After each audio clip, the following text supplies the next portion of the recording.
Документацијата за сите пари потрошени од 2020 година па до денес е веќе во рацете на обвинителството. По претресите на 8 локации во Прилеп, истражителите анализираат тендери, фактури, книговодствени евиденции и електронски траги во потрага по евентуални злоупотреби во Прилепската болница.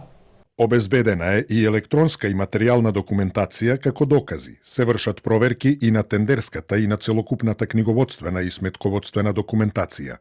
Обвинителството и финансиската полиција водат предистрага за злоупотреба на службена положба и овластување. Не кажуваат за колку лица станува збор, но посочуваат дека предметот опфаќа повеќе осомничени.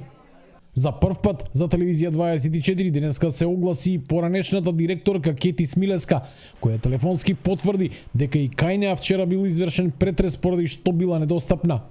Таа вели, болницата ја презела со затекнати долгови, а дали во нејзино време биле направени нови не може да каже со сигурност бидејќи управувала со установата за време на ковид пандемијата.